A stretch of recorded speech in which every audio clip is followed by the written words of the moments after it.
keyakinan nanti ibu terhadap ayat-ayat Al-Quran ini akan menjadi sulit.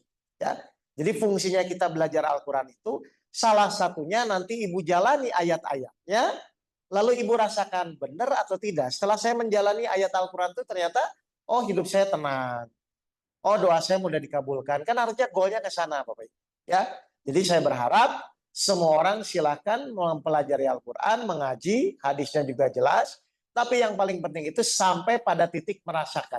Ya, merasakan apa? Salah satunya di surat 50 ayat 16. Silakan. Ya, supaya benar-benar Bapak Ibu merasakan. Ya, surat 50 ayat 16.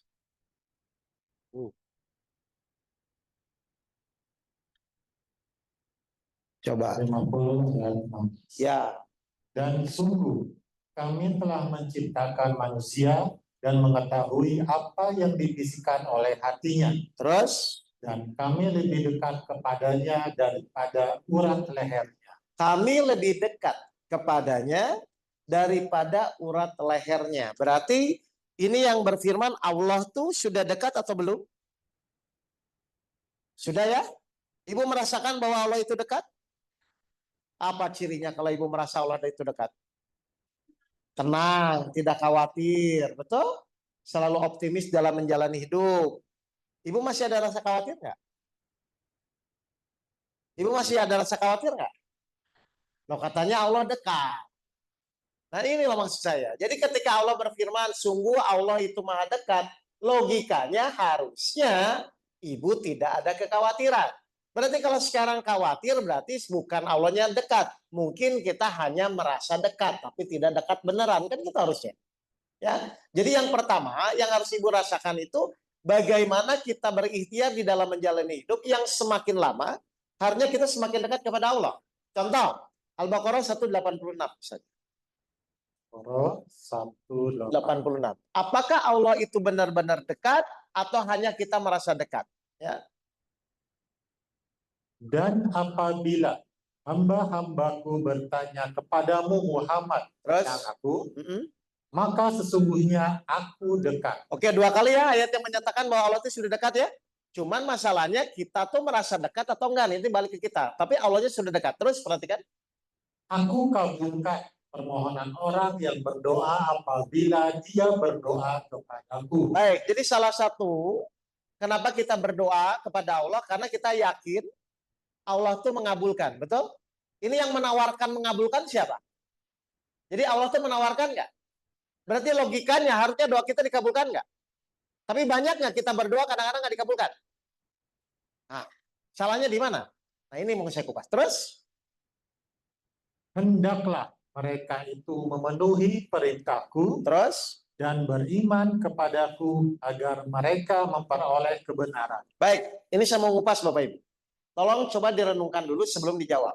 Ya, seyakin apa bahwa doa Bapak Ibu itu dikabulkan oleh Allah? Seyakin apa? Kan Ibu berdoa punya masalah. Ya Allah, tolong selesaikan masalah saya. Saat Ibu berdoa kepada Allah itu, Ibu tuh yakin nggak Allah itu akan menyelesaikan? Berarti saat ikhtiar ada lagi nggak kekhawatiran? Iya, coba dengarkan. Kan Ibu berdoa, saya yakin Allah tuh dekat, ya. Berarti kan Bapak Ibu berdoa, ya Allah, saya punya masalah, tolong selesaikan masalah saya. Berarti kan ketika Ibu berdoa kepada Allah itu kan Ibu yakin bahwa Allah tuh bisa menyelesaikan kan? Ibu yakin bahwa Allah tuh pasti mengabulkan. Nah, berarti nanti yang Allah lihat itu doanya atau saat menjalani ikhtiar sampai Allah mengabulkan doa kita. Nah, berarti Allah akan lihat apanya saat Ibu menjalani itu? Keyakinannya di dalam menjalani ikhtiar itu. Apakah dari awal sampai akhir Ibu tetap yakin atau kadang-kadang ragu-ragu lagi? Berarti ketika ragu-ragu akan dikabulkan nggak? Tidak. Tapi ketika tetap yakin, konsisten dari awal sampai akhir tetap yakin, akan dikabulkan nggak? Jadi yang merusak doa kita itu sebenarnya siapa? Sendiri. Kita berdoa, tapi kita kadang-kadang pas menjalani nggak yakin dengan doa kita. Sering begitu? Terus ngapain berdoa kalau begitu? Kan kita berdoa tuh, ya Allah, tolong sembuhkan sakit saya. Ya Allah, tolong selesaikan masalah saya. Saat ibu berdoa kepada Allah itu, ibu tuh sadar nggak bahwa Allah tuh pasti mengabulkan? Tapi syaratnya apa tadi? Yakin. Nah kalau yakin tuh berarti dari awal sampai akhir, atau di awal saja pas berdoa? Makanya Allah lihat nanti saat ibu menjalani proses ikhtiar itu, dia yakin atau kadang-kadang ragu-ragu lagi. Karena yang menggagalkan doa tidak dikabulkan, saat menjalani ibu ragu-ragu lagi kadang-kadang. Ini gimana, ini gimana. Nah itu yang merusak sebenarnya. Jadi bukan Allah tidak mau mengabulkan, Allah akan menguji seyakin apa ketika ibu berdoa, lalu menjalani ujian itu sampai nanti Allah mengabulkan. Karena kalau sudah berdoa itu, logikanya Allah tuh harusnya mengabulkan. Tapi kenyataannya banyak orang berdoa, tapi dia pun tidak yakin dikabulkan atau tidak. Ini kan repot ini. Betul, karena Allah lihat akan proses perjalanannya, bukan doanya. Kalau doanya bisa minta siapa aja. Kan saya pernah cerita sebelumnya. Saya waktu itu 2000 Juni 2023 kan saya mohon ya Allah, tolong saya ingin naik haji. Ya, berarti haji itu nanti berdasarkan kemampuan saya atau dimampukan oleh Allah. Nah, saya itu waktu itu yakin atau mengukur kemampuan. Berarti ada urusan sama kemampuan nggak? Nggak ada. Ibu bapak saat diuji biasanya yakin atau mengukur kemampuan? Salah lagi. Padahal ujian itu untuk meningkatkan keyakinan, bukan meningkatkan kemampuan. Karena kalau kemampuan, ngapain Allah nyuruh minta tolong? Ngapain Allah nyuruh berdoa? Berarti nanti Allah yang mampukan. Bukan kita yang mampu. Itu loh Ibu. Akhirnya saya jaga tuh dari Juni sampai Mei itu. Saya tidak ragu, saya yakin pasti Allah mengabulkan. Akhirnya Mei, 17 Mei, saya berangkat haji. Kan gitu aja sebenarnya. Ya, jadi doa itu bukan urusan kemampuan, tapi urusan seyakin apa Bapak Ibu di dalam janji ya Allah yang sudah Allah janjikan. Dan ini sering digoyangnya di situ. Paham ya Ibu-ibu semua? Baik, karena sekarang adalah temanya lanjutan yaitu ihsan. Nanti Bapak Ibu silahkan mengevaluasi dirinya. Apakah selama ini kita menjalani hidup karena sesuai dengan ayat-ayat Al-Quran, atau kadang-kadang masih ragu-ragu terhadap apa yang Allah janjikan. Sebenarnya yang menjadi masalah itu bukan masalahnya ya Bapak Ibu ya. Yang menjadi masalah itu kadang-kadang ibu ragu, Allah sudah berjanji, tapi ibu tetap meragukan. Misalnya, berdoalah kepadaku, niscaya Allah akan aku kabulkan. Berarti kan Allah yang mengabulkan, yang janji mengabulkan kan Allah. Nah, tapi biasanya ibu pun saat menjalani kadang-kadang ragu, kadang-kadang yakin lagi, kan begitu sebenarnya. Jadi ternyata pertolongan Allah itu tergantung diri kitanya. Makanya Allah sesuai praduga, prasangka hambanya. Ya, baik. Kita masuk pelajaran yang pertama. Ya, cuman kalau tadi di Kadin pelajaran pertama bab 1, ini pelajaran pertama bab 2. Ya, baik. Kita buka dulu surat 28 ayat 68. Surat 2 Pelajaran 1 28 ayat ayat 68. 68. Surat 28 ayat 68. Dan Ajar. Tuhanmu menciptakan dan memilih apa yang Dia kehendaki. Baik, Bapak Ibu harus paham, penciptaan manusia, benar nggak itu kehendak Allah? Apa buktinya? Coba Pak Indra agak kencang, silakan sekali lagi, diulang. Dan Tuhanmu menciptakan dan memilih apa yang Dia kehendaki. Baik, jadi salah satu kehendak Allah yaitu menciptakan manusia, betul? Apa salah satu cirinya kehendak Allah itu? Ciri-cirinya kalau Allah berkehendak apa? Tidak bisa ditolak. Saya ulang. Jadi penciptaan manusia itu tidak ada yang bisa menolak, Bapak Ibu. Makanya tolong dijawab. Bapak Ibu minta nggak jadi perempuan? Ada yang minta jadi laki-laki? Nggak bisa. Jadi kalau itu sudah berkehendak, kita tidak bisa menolak. Saya mau bertanya, Bapak Ibu tahu di dalam dunia ini ada kehendak Allah? Benar. Kalau sudah kehendak Allah, kira-kira langsung diterima saja atau dipikir-pikir untuk ditolak? Nah kalau begitu, Allah menguji, itu kehendak Allah atau bukan? Nah, terus diterima saja atau masih dipikir-pikir? Lah itu makanya kalau memang sadar itu kenapa nggak diterima dari awal gitu loh. Daripada mikir-mikir berusaha nolak kan tetap tidak nggak bisa ditawan. Jadi kalau Allah menguji siapapun orangnya tidak bisa menolak. Tahu nggak ini? Lah kalau tahu berarti harusnya menerima itu mudah atau sulit? Nah terus kenapa? Kok stres-stres bingung yuk? Lah bukan. Coba makanya saya ulang. Tahu nggak bahwa penciptaan manusia ini adalah kehendak Allah? Makanya coba lanjutan ayatnya Pak. Silakan. Kalau memang tahu kehendak Allah kenapa dilawan? Gitu. Bagi mereka manusia tidak ada pilihan. Ayo, tidak ada pilihan. Berarti pilihannya apa? Nah, sadar. Ya sudah kalau begitu. Kalau yang orang menolak atau yang nggak terima atau yang egois itu atau yang depresi sadar atau enggak? Berarti orang kecewa itu sadar nggak? Lah ibu selama ini sadar nggak? Lah iya kan? Karena kalau kehendak Allah tuh memang siapapun orangnya tidak akan bisa menolak. Surat 5 ayat 17. Kalau kehendak itu tidak bisa ditolak. Ini saya ulang-ulang dulu karena pondasinya di situ. Ya. Surat 5 ayat 17. Sungguh telah kafir orang yang berkata, sesungguhnya Allah itu dialah Al-Masih putra Maryam. Terus? Katakanlah Muhammad, siapakah yang dapat menghalang-halangi kehendak Allah jika dia hendak membinasakan Al-Masih putra Maryam beserta ibunya? Siapakah yang bisa menghalang-halangi kehendak Allah? Jadi kalau Bapak Ibu nanti hidup, Bapak Ibu tahu itu kehendak Allah, nggak usah lagi dirembuknya, langsung diterima ya. Seperti misalnya adanya siang dan malam. Betul? Matahari terbit dari timur ke barat. Semua manusia pasti akan diuji. Jadi nggak usah lagi dipikir-pikir, langsung diterima. Percuma dipikir-pikir pun karena tidak akan bisa melawan. Ngerti? Jadi manusia itu harus sadar bahwa di dunia ini ada yang namanya kehendak Allah, ada yang namanya keputusan Allah. Ya, ada dua ya. Kehendak Allah dan keputusan Allah. Kalau kehendak itu sesuatu yang tidak akan melibatkan campur tangan manusia, keputusan pun tidak akan melibatkan campur tangan manusia. Jadi kalau Allah sudah berkehendak, misalnya Allah hendak menciptakan manusia atau Allah hendak menjadikan manusia sebagai khalifah, itu sudah menjadi aturan baku mutlak. Ya, paham? Seperti misalnya kalau ibu punya mobil, ya bahan bakarnya bensin atau solar, nggak bisa pakai minyak kelapa, gitu loh Bu. Jadi nggak usah dibantah lagi gitu loh Bu ya, paham ya? Jadi di dalam dunia ini ternyata kalau Allah sudah berkehendak, ibu mau terima tidak terima akan dipaksa harus menerima. Ya.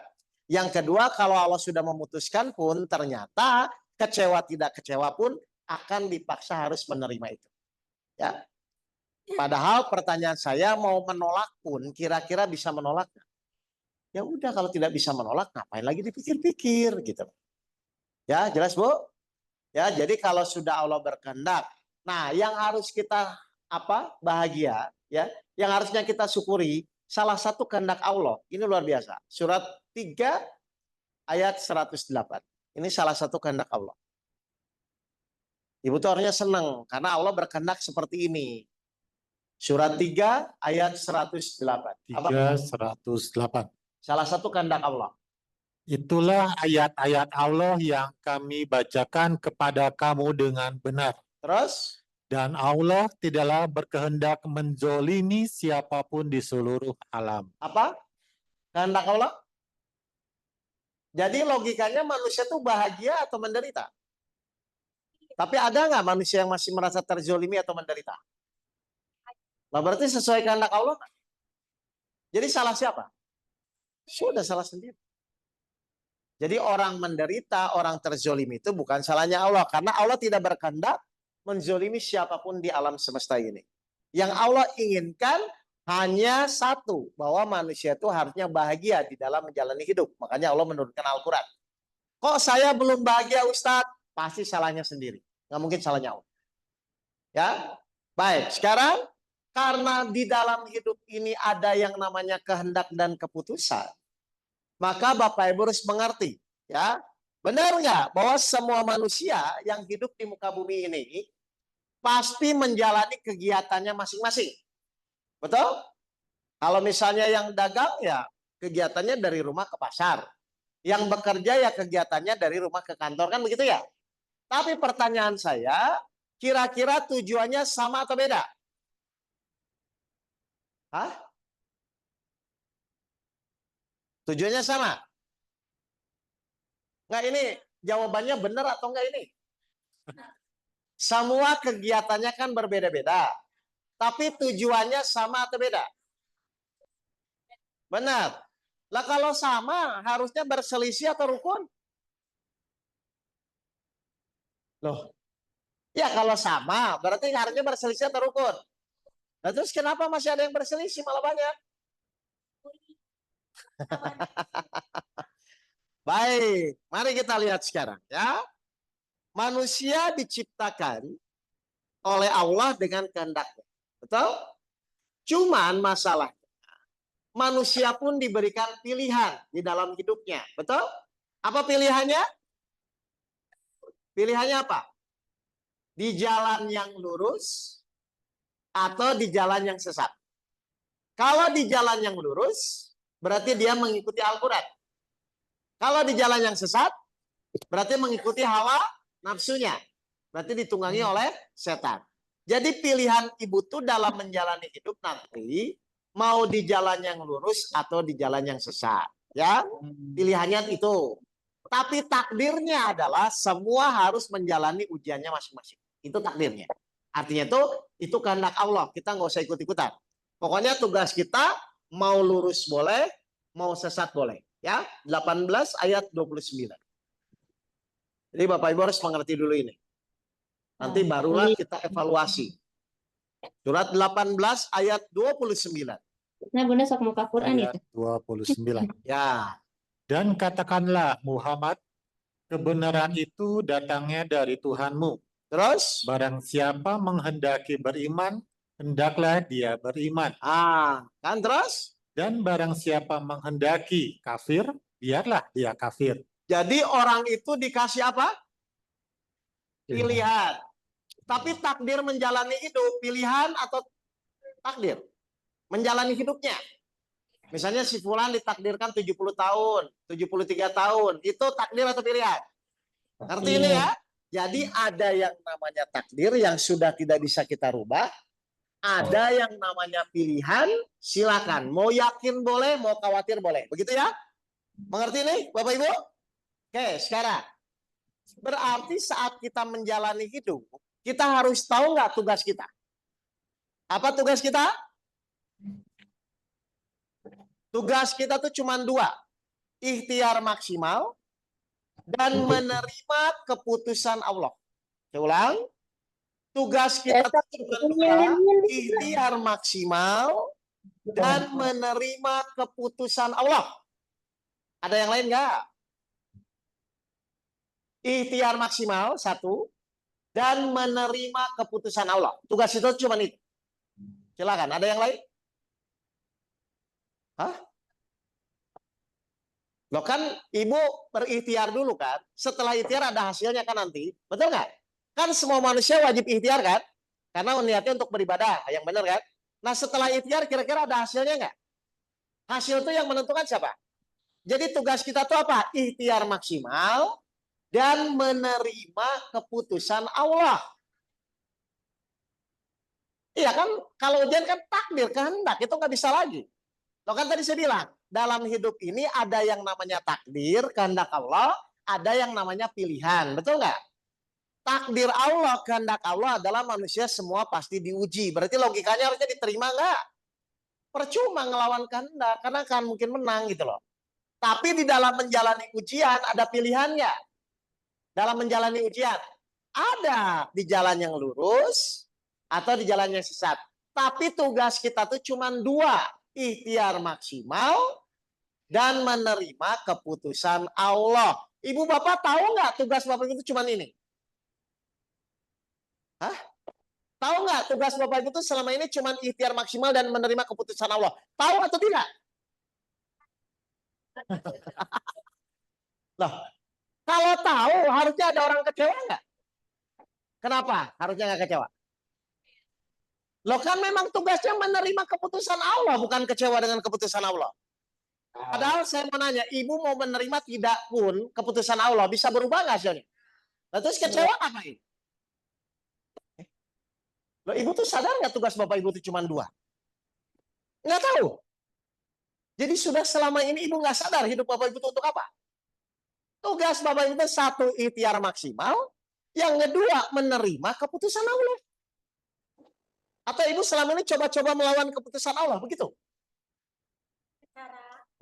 Coba, ini. Oh, secara tidak sadar. Dari kapan ibu tidak sadar? Wah.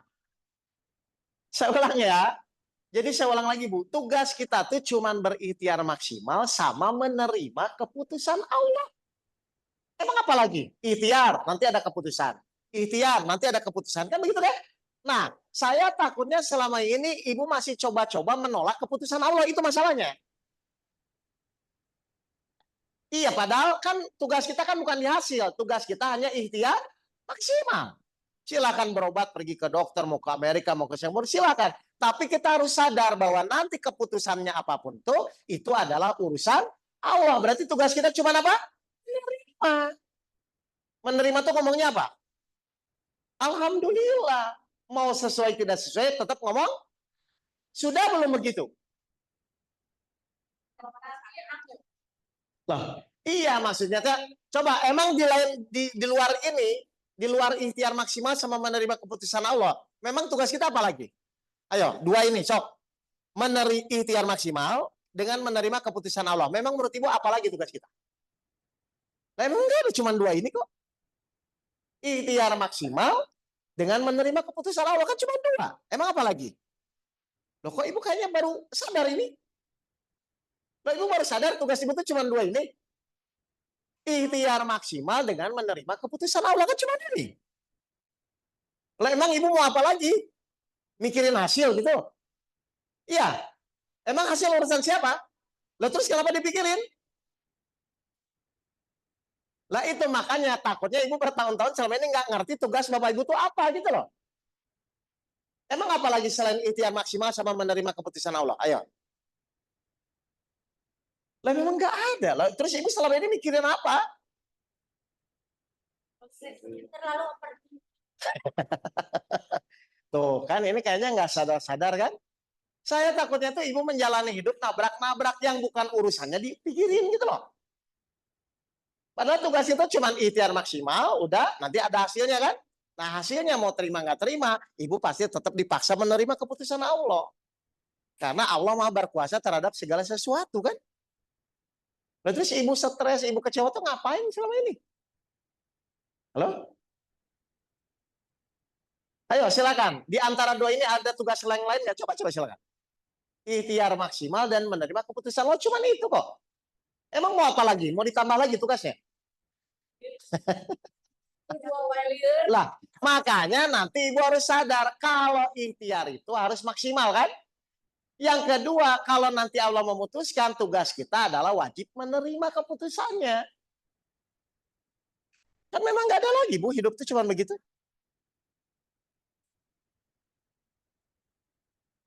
Loh, kalau tanpa ikhtiar, terus ibu ibadahnya di mana? Kan kita ikhtiar itu, ada nilai ibadah di situ kan? Dengan ikhtiar nanti ada kesabaran, ada keikhlasan. Kan maksud Bapak, atau sebenarnya, Ibu Bapak selama ini tuh ikhtiar tuh untuk menentukan hasil atau untuk ibadah kepada Allah? Saya mau nanya lagi, jangan salah. Jadi selama ini apa? Makin error lagi. Loh, bukan. Memang perintah Allah di dunia ini kepada manusia disuruh apa cuma?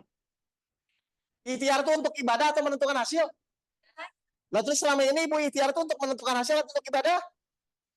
Loh, makin nggak pas lagi. Loh, Bu, makanya saya bilang, padahal hasil itu siapa yang memutuskan nanti? Lah ngapain kita mikirin yang itu? Tugas kita tuh ikhtiar dalam rangka beribadah. Karena saat ikhtiar itu pasti ada kesabaran, ada keikhlasan, ada rasa syukur, kan begitu. Makanya Bapak Ibu wajib disuruh ikhtiar. Bukan untuk menentukan hasil sembuh atau tidak. Karena sembuh atau tidak itu urusan Allah. Tugas kita hanya ikhtiar ke dokter. Ya kan? Berobat di mana? Amerika, di Malaka, di Singapura, silakan. Tapi tujuannya apa?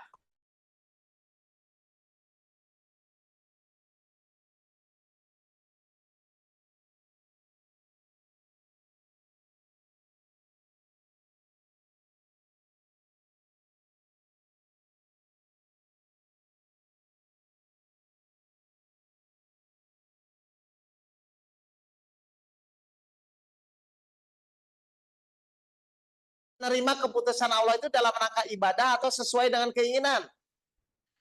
Nah, kalau ibadah berarti sikapnya tawakal atau harus sesuai dengan keinginan. Nah, itu tahu kalau begitu. Halo, Bapak Ibu? Enggak, Ibu sadar nggak sih ini tuh sebenarnya? Sekarang mah sadar, sekarang Ikhtiar.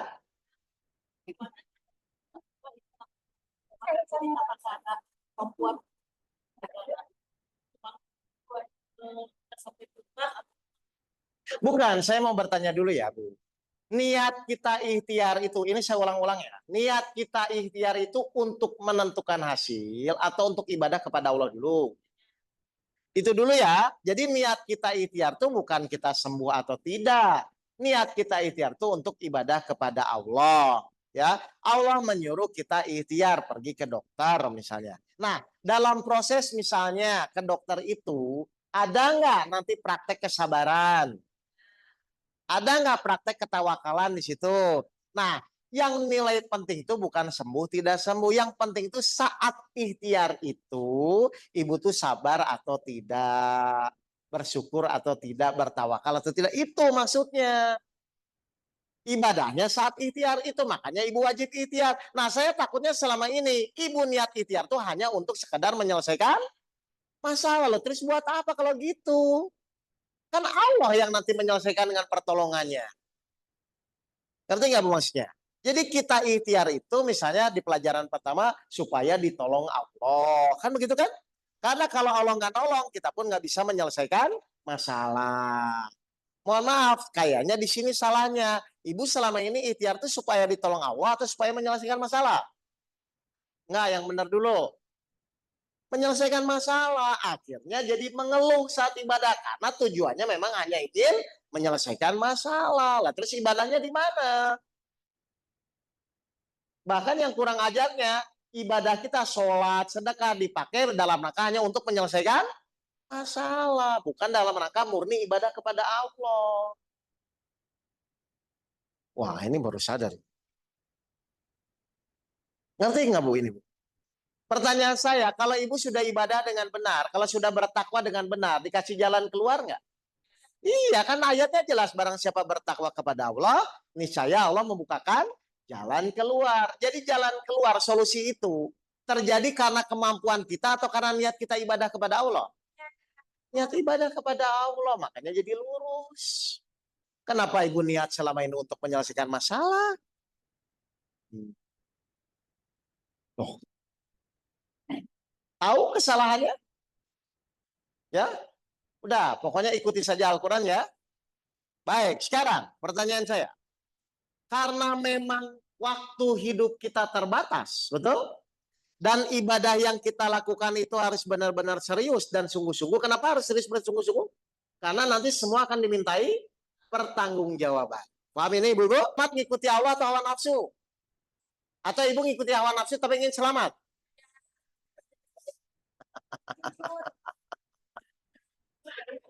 Lah makanya kan kita perlu ngaji, kita meluruskan pemikirannya. Tuh begitu maksudnya. Ya, jelas ini ibu-ibu semua ya. Loh, kalau bahagia tuh saya mau nanya ya. Bahagia itu karena kita mengikuti keinginan sendiri atau keinginan Allah? Enggak, kalau ibu ingin bahagia, berarti ngikuti keinginan sendiri atau keinginan Allah? Iya, kalau ke di jalan Allah berarti ngikuti keinginan Allah atau keinginan sendiri? Halo? Lo harus keinginan Allah, karena nanti Allah yang ngasih kebahagiaan. Yang ibu sekarang kejar itu, kalau keinginan sendiri, itu bukan kebahagiaan, itu kesenangan namanya, Bu. Ya, jadi saya ulang ya. Jadi yang namanya bahagia itu adalah kita mengikuti keinginan Allah. Dan pasti nanti Allah yang kasih bahagia. Oke, gini aja ya. Biar Bapak Ibu paham dulu. Oke, saya ulang dulu ayatnya. Nanti saya cerita implementasi ayat ini ya. 65 ayat 2, Pak Indra, baca agak kencang. Bawahnya aja. Ayat 2 dan ayat 3. 65 ayat 2. Ya, Nah, bawahnya aja. ya, barang siapa? Barang siapa bertakwa kepada Allah, niscaya dia akan membukakan jalan keluar baginya. Baik, barang siapa bertakwa kepada Allah, niscaya Allah akan membukakan jalan keluar baginya. Apa jalan keluarnya ayat 3-nya? Dan dia memberinya rezeki dari arah yang tidak disangka-sangkanya. Oke, dengerin nih, yang merasa kesulitan ekonomi, saya kupas nih. Ya, ini saya praktekkan kemarin. Jadi syaratnya apa ekonomi dilancarkan itu diberikan rezeki arah yang terjangkau? Takwa ya. Jadi Allah bilang barang siapa bertakwa kepada Allah, niscaya Allah akan membukakan jalan keluar. Caranya dibukakan jalan keluar apa? Enggak, caranya dibukakan jalan keluar apa tadi ayat 3-nya? Dan dia memberinya rezeki dari arah yang tidak Jadi disangka-sangkanya. kalau Bapak Ibu bertakwa, nanti Ibu Bapak akan diberikan rezeki dari arah yang tidak disangka-sangka. Paham ya? Ngerti Bapak Ibu ini? Jadi kalau yang tidak disangka-sangka itu kepikiran atau tidak? Oke, ngerti dulu itu ya. Nah sekarang, bagaimana cara prakteknya? Kalau kita ingin bertakwa kepada Allah dengan benar. Ya, baik, surat 3 ayat 133 134. Surat 3. Surat 3 ayat 133 134. Coba, apa kata Allah? Dan bersegeralah kamu mencari ampunan dari Tuhanmu Terus, dan mendapatkan surga yang luasnya seluas langit dan bumi, terus, yang disediakan bagi orang-orang yang bertakwa, siapa orang yang bertakwa? 134-nya. yaitu orang-orang yang berinfak baik di waktu lapang maupun sempit. Oke, dengerin. Berarti Allah berjanji akan memberikan rizki yang dari arah tidak disangka-sangka kalau dia berinfak di waktu lapang dan sempit. Kalau lapang nggak usah latihan. Kalau sempit ini butuh keyakinan. Paham ini? Nah, Terus, saya tuh kemarin waktu di Jogja, ya, saya tuh mengevaluasi diri saya. Ini kenapa ya? Misalnya ini saya kasih contoh ya. Kalau saldo saya misalnya anggaplah dari 1.000.000, tiba-tiba tinggal 100.000 misalnya ya. Kenapa ketika saya mulai 100.000, kok tiba-tiba ada orang minta tolong sama saya? Itu selalu Bu. Pokoknya kalau udah saldo menipis, itu tiba-tiba ada yang minta tolong. Tapi kalau saldo lapang, nggak ada itu. Tapi giliran saldo menipis, ada minta tolong. Saldo menipis, ada minta tolong. Baca lagi Pak Indra, bertakwa itu 134. 134, yaitu orang-orang yang berinfak baik di waktu lapang maupun sempit. Ngerti nggak ini Bu? Dan kalau kita yakin dengan ayat ini, berarti berikutnya Allah akan membukakan rezeki dari area yang tidak disangka-sangka. Ngerti ya? Nah, oke. Di sana dulu ya. Jangan di sini. Ini di sana dulu, di sana dulu mainnya. Oke, jadi saya ulang ya. Ayo di sana dulu ya, di luar. Gini, saya ceritakan.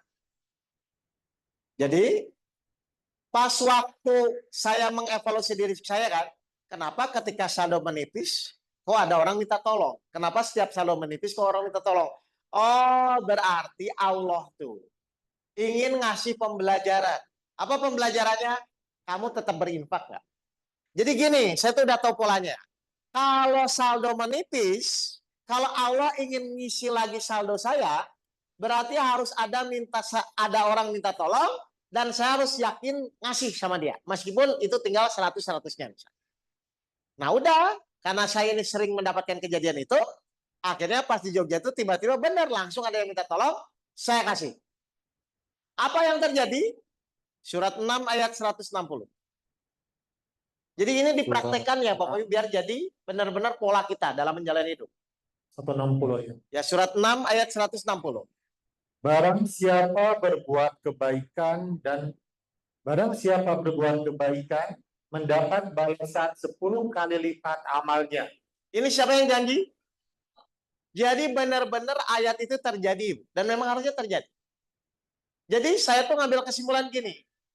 Kalau saya nanti misalnya sudah sedikit rezeki saya, anggaplah sudah hampir habis, pasti polanya kalau Allah mau ngisi lagi, itu harus ada orang yang minta tolong. Mohon maaf, ibu biasanya kalau saldo sedikit ada orang yang minta tolong. Itu tuh yakin dikasih atau malah jadi kesel?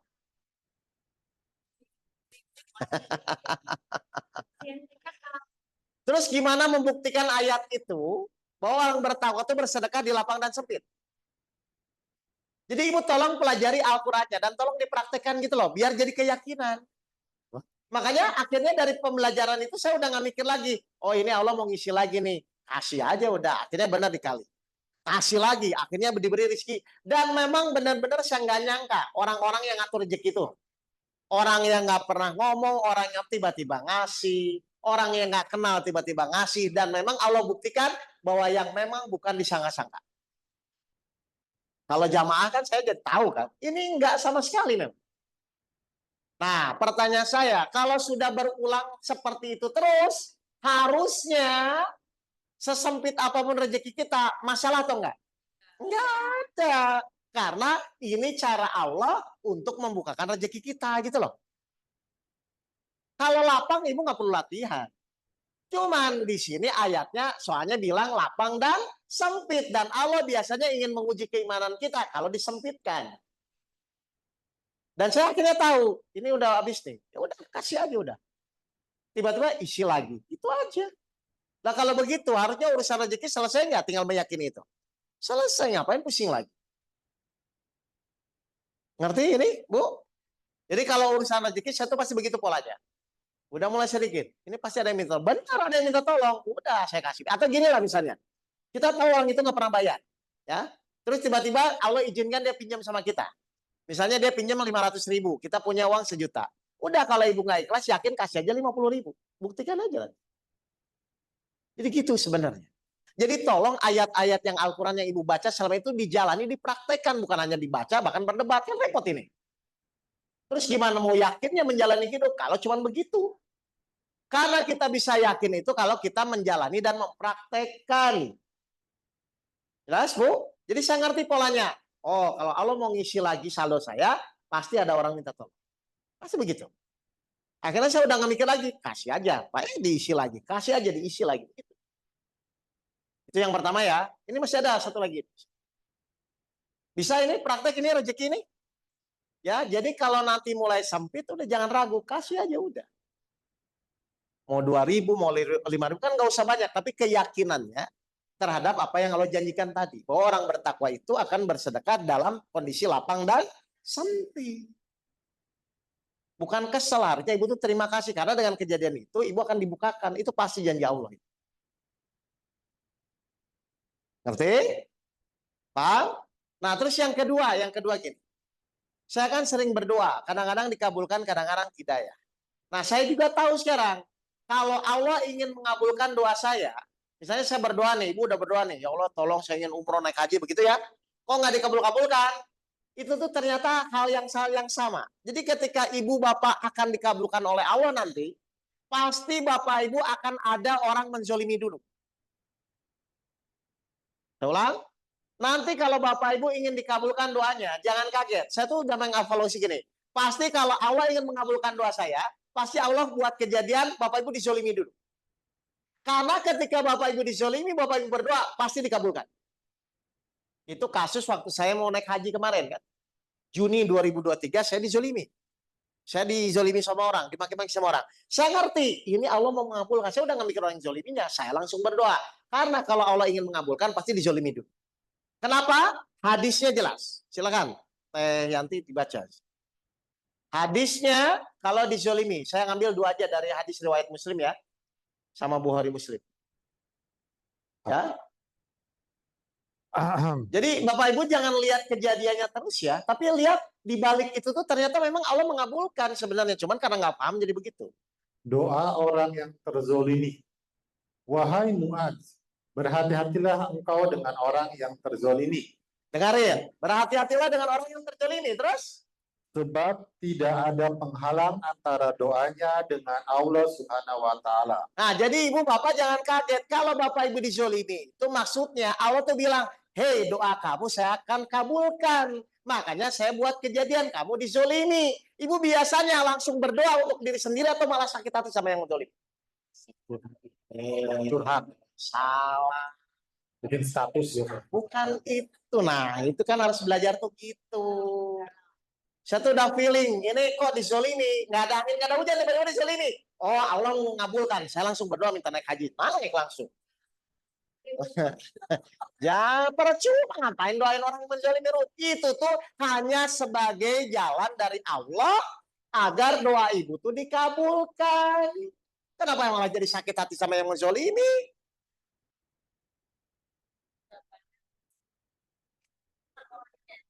Buat apa? Mending ibu minta kaya dunia dan akhirat. Loh, mending gitu buat diri aja. Karena tujuan Allah membuat kejadian itu maksudnya mungkin kalau tidak dizolimi doa ibu kurang sulit dikabulkan. Makanya Allah buatlah kejadian ibu dizolimi. Tapi setan nggak mau. Akhirnya ibu malah konsentrasi ke yang menzolimi. Kan repot ini. Coba satu lagi hadisnya diperkuat, satu lagi hadisnya. Dari hadis riwayat Muslim semua soalnya syarat ini. Mas. Itu makanya saya ngerti, oh ini saya mau dikabulkan lagi nih. Ada yang zolimi, oh, saya berdoa. Jadi harusnya makasih atau emosi sama yang menzolimi? Makasih, kenapa jadi emosi? Dari Abu Hurairah, ia mengatakan bahwa Rasulullah SAW bersabda, Oke. 3 orang yang doanya tidak bertolak. Tidak, 3 orang yang doanya tidak tertolak. Apa? 1, Pemimpin yang adil, pemimpin yang adil. 2, orang yang berpuasa sampai ia berbuka, terus dan orang yang terzolimi. tuh. Jadi alasan apa lagi Bapak Ibu kalau dizolimi malah sakit hati? Jelas Ibu-ibu, Bapak-bapak nih? Ya. Jadi ada 2 hal ya. Saya bilang kalau urusan rezeki jangan kaget, pasti ada yang minta tolong. Yang kedua kalau urusan doa pasti ada yang menzolimi dulu. Dan harusnya Bapak Ibu harus paham ini. Kalau enggak nanti terjebak lagi dengan masalah yang dihadapi. Kan Bapak Ibu juga ingin, kan sering ya Allah kabulkanlah doa saya kan? Oh kamu ingin dikabulkan, Allah akhirnya buat kejadian ibu dizolimi. Maksudnya tuh pas dizolimi ibu berdoa, bukan jadi sakit hati. Ini kayaknya salah nih kemarin.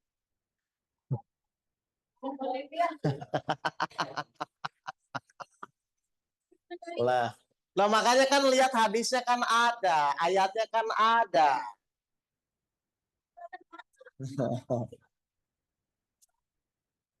Kenapa? Kenapa? Enggak, pertanyaan saya, Allah buat kejadian terzolimi itu biar ibu sakit hati atau biar ibu berdoa? Lihatnya keinginan Allahnya bukan kitanya. Kan Allah buat kejadian itu nggak mungkin ngawur kan Bu? Benar nggak?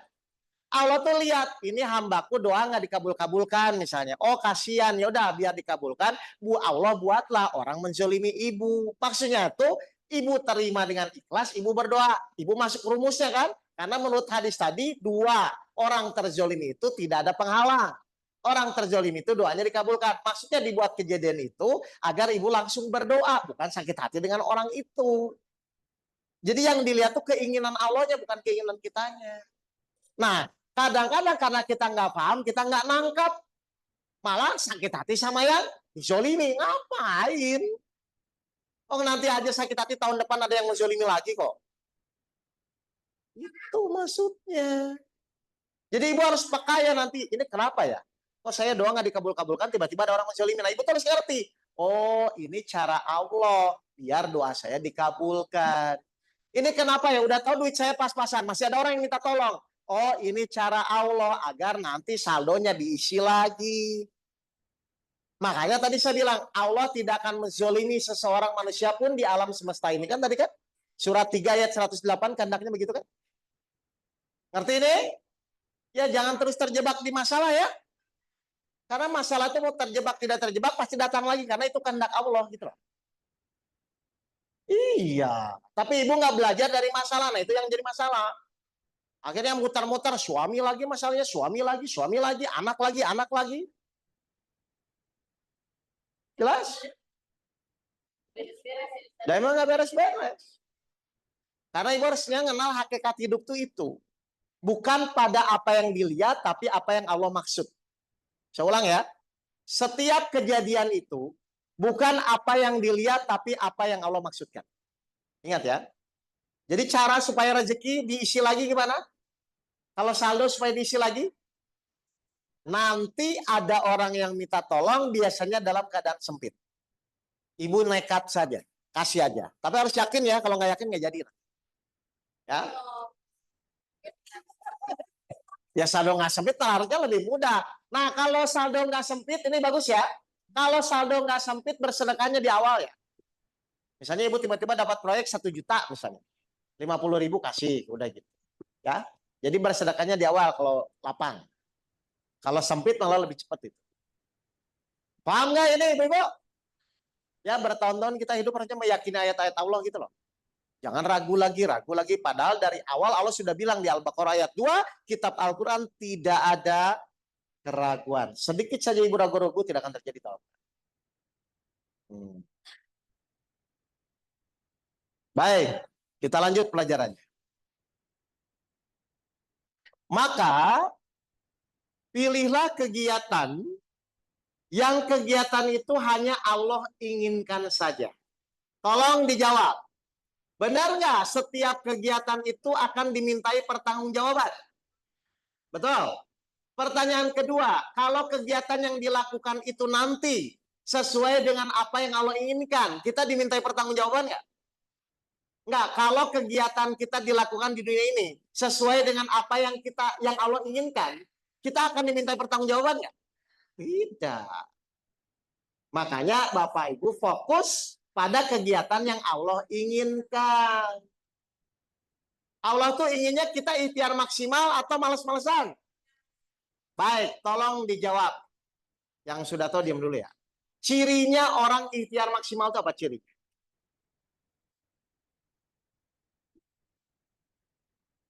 Cirinya orang yang ikhtiar maksimal. Kalau menerima kan yang kedua ya. Cirinya orang yang ikhtiar maksimal.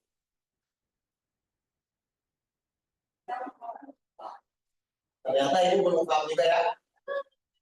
Cirinya orang ikhtiar maksimal itu, yang semakin lama dia ikhtiar, dia semakin yakin kepada Allah. Bukan yang tadinya kerjanya 8 jam jadi 12 jam, bukan itu. Orang berikhtiar maksimal itu adalah orang yang ikhtiar yang semakin lama dia semakin yakin kepada Allah. Karena kalau Bapak Ibu ikhtiar meskipun 24 jam pun kalau tidak yakin kepada Allah, kira-kira ada manfaatnya nggak?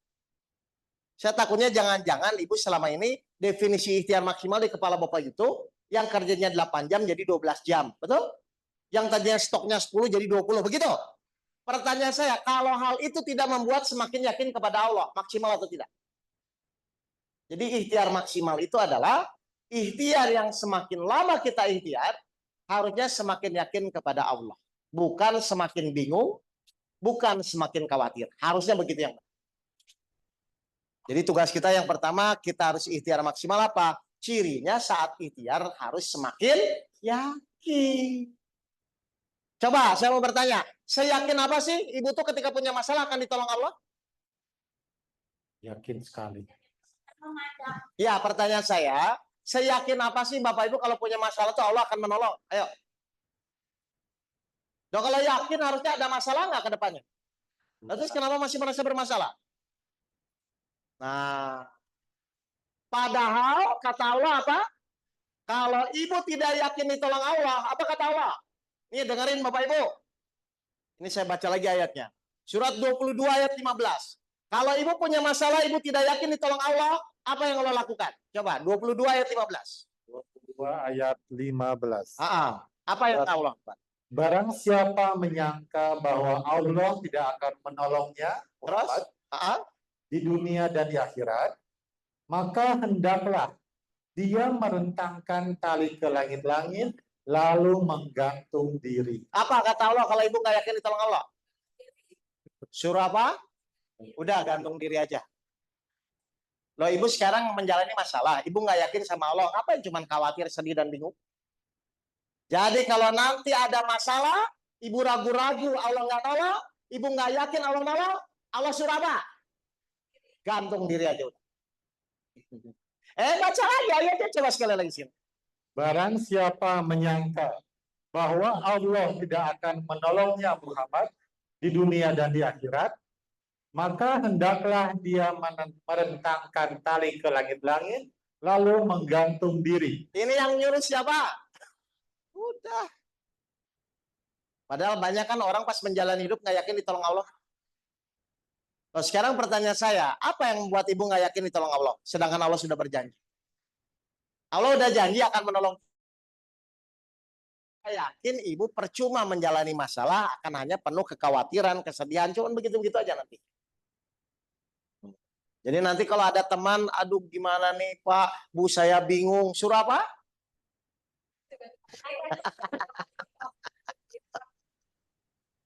Jelas ini?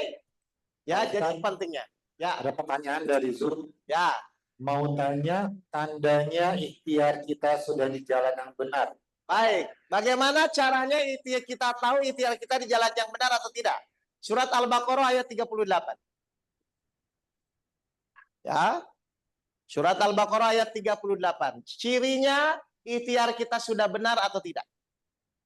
Kami berfirman, turunlah kamu semua dari surga. Terus? Kemudian jika benar-benar datang petunjukku kepadamu, Terus? maka barang siapa mengikuti petunjukku, Kalau ikhtiar kita sudah benar mengikuti petunjuk Allah, apa cirinya? tidak ada rasa takut pada mereka dan mereka tidak bersedih hati. Apa cirinya orang yang ikhtiar yang benar? Tidak ada rasa takut dan bersedih hati. Berarti kalau Bapak Ibu masih ada rasa takut dan bersedih, pasti belum benar. Baik, silakan. Ada pertanyaan? Jadi kalau nggak yakin, Ibu-ibu, disuruh apa? Gantung diri. Silakan.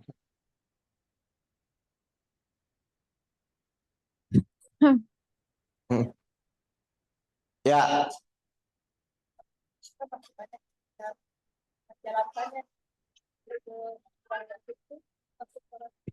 Pokoknya ginilah. Semua manusia itu kan melakukan segala sesuatu biasanya tergantung dari kebiasaan, betul? Awalnya kebiasaan yang salah itu apa yang kita tidak pernah sadari? Kita ikhtiar niatnya untuk menyelesaikan masalah, itu awalnya. Makanya kan sekarang dirubah nih, jujur ya. Kan ibu tahu, oh ikhtiar itu niatnya sebenarnya untuk beribadah, meskipun ayatnya sebenarnya sudah jelas. Oh kita ikhtiar itu niatnya supaya ditolong Allah, meskipun sebenarnya ayatnya sudah jelas. Benar nggak? Berarti di sini perlu apa? Perlu latihan, merubah kebiasaan yang tadinya niatnya untuk menyelesaikan masalah, dirubah untuk supaya ditolong Allah. Yang tadinya niatnya hanya untuk menentukan hasil, dirubah untuk taat kepada Allah. Itu memang perlu kebiasaan. Jadi saya nggak maksain ibu langsung paham, cuman kita bertahap merubah kebiasaan langkah demi langkah. Karena adanya langkah 10 itu diawali dari langkah 1. Ngerti ya? Jadi yang saya rubah tuh mindsetnya dulu. Paham nggak ini Bu? Karena kalau dari awal mindsetnya salah dalam ikhtiar, pasti salah terus ke depannya. Karena semua orang tuh rata-rata kalau saya tanya, pasti hanya ingin menyelesaikan masalahnya. Dia nggak peduli yakin atau tidak. Dia nggak peduli bersabar atau tidak. Pokoknya yang dia peduliin bagaimana secepatnya masalah saya selesai. Begitu? Dan Allah tahu ini. Makanya Allah paksa. Ibu harus mengikuti petunjuk-petunjuk Allah. Tolong dijawab. Kalau ibu bapak ikhtiar itu mengikuti petunjuk Allah, selesai atau tidak? Nah, saya tanya lagi. Selama ini bapak ibu ikhtiar mengikuti petunjuk Allah atau mikir sendiri?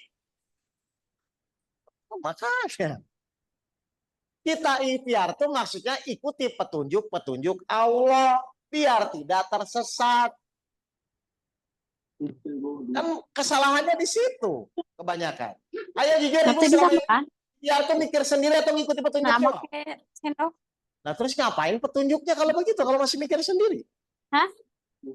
Iya, makanya ini saya rubah pelan-pelan kan Bu. Saya juga tahu ini kan perlu proses kebiasaan. Tapi kalau ibu tidak dirubah sampai kapan gitu, cuma mikir pokoknya ikhtiar untuk menyelesaikan masalah. Kan yang menyelesaikan Allah sendiri yang janji akan menolong. Bisa nggak masalah selesai tanpa pertolongan Allah? Bisa eutik kabe Nah, ini itu ada tahu. kene tilu deui nya soalnya mah. Tapi niatnya nanti Hiji ewang hanya deui, supaya situ ditolong beak. Allah, bukan untuk Ti urang menyelesaikan mah geus beak masalah. hiji, abi hiji, ayah hiji Paham, eta Bu? engke ngagoreng Ya, anja jadi deui niatnya soalnya. dirubah ya. Jadi pilihlah kegiatan yang Ya memang Allah. Allah sukai, dan ternyata Allah suka orang-orang Oke, yang Kakak bisa bergantung kepada pilih. Allah atau yang selalu memohon pertolongan. Ya akhirnya ada Allah. ayat yang sama izin nih lebar sing nyesa. Ada pertanyaan? Tadi Baik, gue silakan. kudu protein kudu aya. Teteh Kiki di Ya. Ayu, Teteh semuanya Ya. masuk. Ah. Ya, betul. Ya. Ya. Makanya saya bilang ujian itu sebenarnya urusan logika atau keyakinan. Padahal orang ketika diuji biasanya menggunakan logikanya atau keyakinannya. Kalau saya nggak begini, nanti nggak begitu. Kan begitu kan? Kan biasanya logikanya selalu begitu kan? Padahal pertanyaan saya, bisa nggak Allah ngatur urusan jadi lebih cepat? Berarti urusannya keyakinan atau kemampuan? Nah ini maksud saya, Bu. Jadi coba, makanya tadi saya bilang, secara logika, secara kemampuan, udah tahu duit itu tinggal 100 ribunya lagi misalnya. Tapi ini ada orang tiba-tiba minta tolong, secara logika dikasih nggak? Enggak. Tapi kalau secara keyakinan dengan janji Allah tadi di surat 33 ayat 134 bahwa orang bertakwa itu di lapang dan sempit. Harusnya perlu dicoba nggak? Itu maksudnya. Jadi kita tuh memang kadang-kadang kurang yakin karena nggak terlihat kan. Kalau logika kan seakan-akan pasti, oh pokoknya beres. Dan sebenarnya meskipun orang janji beres kan belum tentu beres juga sebenarnya. Nah Allah tuh cuma ingin menguji seyakin apa ibu tuh nanti saat diuji posisi logika dan iman ibu. Kalau saya jadi ibu-ibu sekarang ya, mumpung usia kita masih diberi kesehatan, sisa waktu ini, lebih baik kita coba, tanda kutip harusnya nggak coba-coba ya, tapi maksudnya nekat saja. Al-Quran bilang apa, ibu jalani nanti terbukti atau tidak. Gitu aja. Misalnya tadi kan saya bilang, kalau dizolimi orang, menurut Allah apa? Harusnya minta doa untuk diri sendiri atau untuk orang itu. Coba lakukan. Gitu aja nanti. Kalau terbukti, harus ya kedepannya kan makin yakin. Ngerti nggak nih? Kayak saya secara logika kan naik haji daftar belum. Ya nggak? Uang juga nggak ada. Itu kan logikanya saja. Tapi ketika kita mulai meyakini bahwa Allah itu mudah memampukan, maka saya mau melakukan dan Allah akan buktikan itu. Coba aja, tapi ibu mohon ya Allah tunjukkan kalau memang segala sesuatu bisa terjadi gitu. Atau sebelumnya kalau saya gini, kita sudah tahu nih bakal antri. Kalau saya dari rumah, ya Allah, kalau nanti di sana antri, saya benar-benar akan latihan sabar.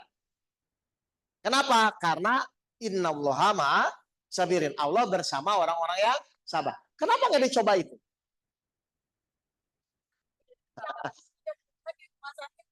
Itu bicara kemampuan atau keyakinan? Kan tadi saya bilang, ujian itu sudah bicaranya keyakinan. Lo enggak silakan, cuman kenapa nggak dicoba nanti kalau ada kejadian lagi pakai jalur keyakinan, nanti kita lihat gitu loh. Kalau saya hitungan logika saya 35 tahun lagi saya baru berangkat kan Bu. Kalau hitungan logika saya berarti 35 tahun lagi saya baru berangkat. Cuman karena saya ingin tahu benar nggak sih kalau Allah mengabulkan doa saya. Allah tuh ternyata bisa loh membuat sesuatu itu yang tidak mungkin pun jadi mungkin. Nah itu saya coba, kan nggak nyoba. Mohon maaf, di Al-Quran itu sebenarnya sampai hari kiamat atau cuman pada zaman dulu saja ayat-ayatnya berlaku? Lah berarti efeknya yang terjadi harusnya bisa nggak? Contoh 17 ayat 1, silakan. Surat 17 ayat 1. Jadi dicoba itu dipraktekkan. 17 ayat 1. Ya.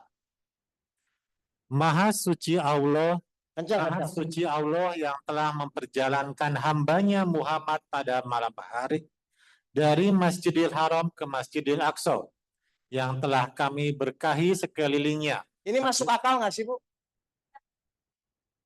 Masuk akal nggak? Tapi ini terjadi nggak?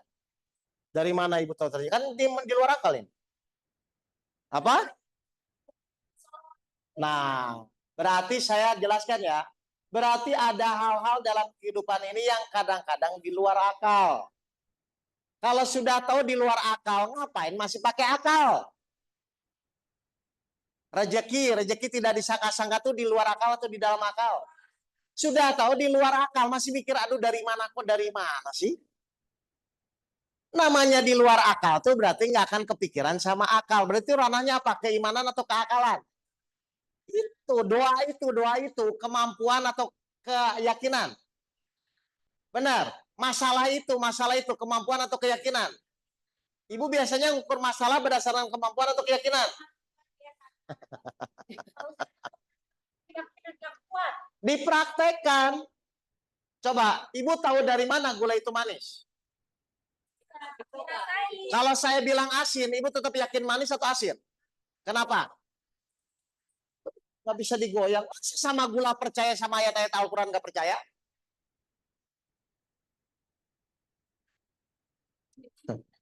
Aneh kan? Kenapa kita kurang percaya kepada ayat-ayat Al-Quran? Karena Bapak Ibu kurang mempraktekkan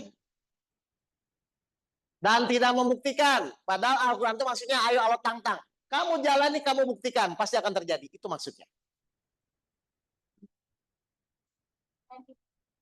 Karena kalau sudah terbukti, bicaranya sudah bukan kemampuan, tapi pasti yakin atau tidak. Bapak Ibu yakin nggak Allah itu akan menolong kita? Buktikan. Nanti kalau terbukti, berarti nanti ada masalah yang lain pun masih bingung atau buktikan lagi. Ya sudah, apa masalahnya kalau begitu? Loh hidup tuh cuma sekali loh Bapak Ibu. Kalau Bapak Ibu nggak buktikan ayat Al-Quran, terus mau apa? Yang cuma ada mikir-mikir, ya kalau mikir kita benar, orang pasti salah kok. Lah karena kalau pusing terus itu bukan membuktikan, tapi masih bagaimana, padahal petunjuknya sudah ada. Udahlah, kalau kamu sempit, sedekahkan. Gitu kan? Kalau kamu misalnya dalam keadaan terzolimi, berdoa, buktikan maksudnya. Biar hidup kita nggak muter-muter di situ, gitu loh. Ya. Ya.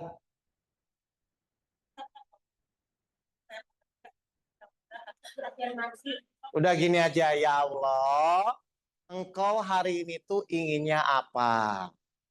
Terus yang kedua, baru berdoa lagi, ya Allah, beri saya petunjuk apa yang harus saya lakukan dalam rangka mewujudkan keinginanmu. Karena kalau ibu nanti fokusnya kepada keinginan Allah, Allah turunkan ketenangan atau kebahagiaan. Orang tidak bahagia itu karena hanya fokus dengan keinginannya sendiri. Iya, makanya tolong mohon kepada Allah, ya Allah, bimbing saya agar hari ini saya benar-benar mewujudkan keinginanmu. Udah begitu aja. Nanti pasti jadi bahagia. Atau saya mau nanya, ibu diciptakan tuh keinginan kita atau keinginan Allah? Nah, kalau memang keinginan Allah, kenapa fokusnya bukan keinginan Allah, malah keinginan kita terus? Mohon maaf, lebih penting mana sih keinginan Allah sama keinginan kita? Ah, yang benar. Coba saya mau nanya dulu. Lebih penting mana keinginan Allah atau keinginan kita? Udahlah, pokoknya sekarang ibu rubah mindsetnya. Oh, yang benar itu hidup tuh hanya hari demi hari, detik demi detik mewujudkan apa yang Allah inginkan. Ngerti? Baik, kalau mengerti kita masuk pelajaran yang kedua. Jadi kesimpulannya apa? Berarti kesimpulannya niat melakukan kegiatan apapun harus karena Allah. Ya? Berarti kalau semua dilakukan karena Allah, ada tapinya nggak? Kalau semua karena Allah ada tapinya nggak? Masa karena Allah ada tapi? Gimana? Sekarang pertanyaan saya, ibu taat kepada suami itu karena Allah atau karena suami? Itu dulu. Ya kalau Allah titik atau koma. Setelah titik, ibu jadi ikhlas nggak? Nah setelah ikhlas, ibu baru berdoa, ya Allah tolong. Karena salah satu syarat doa dikabulkan itu ikhlas. Setan nggak mau, makanya ibu dibuat koma, akhirnya nggak ditolong-tolong. Nah itu sebenarnya. Makanya saya ulang, niat melakukan kegiatan harus karena Allah semata. Biar apa? Biar titik jadi ikhlas, doanya dikabulkan. Mohon maaf, kalau doa sudah dikabulkan, masalah apa yang nggak selesai? Kalau doa sudah dikabulkan, masalah apa yang nggak selesai? Ibu tuh disuruh titik atau koma? Biasanya ibu titik atau koma? Anda tanya. Mau tanya kayak Ngerti ya, ibu-ibu ya? Jadi jangan sampai membuang-buang waktu terhadap sesuatu yang Allah tidak perintahkan. Ibu melakukan itu harus karena Allah kan. Kalau tidak karena Allah, jadi sia-sia nanti. Paham ya? Jadi karena ibu taat karena suami atau karena Allah. Ya udah titik, nggak usah pakai koma lagi. Tapi kan suami saya jadi koma lagi. Ngerti? Baik, kalau gitu kita masuk pelajaran yang kedua. Ya. Ini sampai jam berapa sih? 10 menit lagi. 2:30 ya. Ya udah, nanti pelajaran yang kedua setelah itu ya. Ya setelah saya datang lagi. Ini ada 122 pelajaran. Ya. Ini masih pelajaran pertama. Hah? Iya, pesantren nanti dibuka lagi pelajarannya. Ayo di Bandung panitia katanya mau pesantren nih. Itu koordinatornya lumayan ada nih sekarang. Udah pada sadar-sadar dia hijrah lagi balik lagi. Ada tempatnya. Tolong dikoordinasi ya. Ada ya? Baik, tuh. Sudah koordinasi tuh. Tempatnya udah ada, berarti tinggal kumpulin panitianya aja. Pesantren itu gini Bapak Ibu, pesantren itu ngaji sehari 2 hari 1 malam. Ibu datang misalnya Sabtu siang jam 12, pulangnya Minggu siang jam 12, ya. Tapi kalau saya pesantren saya di Bogor, makanya kan pada kejauhan. Nah, kalau di Bandung silakan koordinir cari tempat yang bisa nginep 2 hari 1 malam. Ya, di Jawa Timur biasanya di Trawas atau di Tretes. Di Jogja biasanya di Kaliurang. Saya tuh ngadain program namanya pesantren. Jadi kita ngaji kayak mabit 2 hari 1 malam, ya. Biasa, yang penting disiapkan dulu tempatnya, koordinasi katanya ingin pesantren. Silakan nanti daftar ya. Ngajinya 2 hari 1 malam. Randonnya udah ada. Tinggal copy paste. Spesial. Baik, Bapak Ibu ada pertanyaan lagi? Silakan, silakan.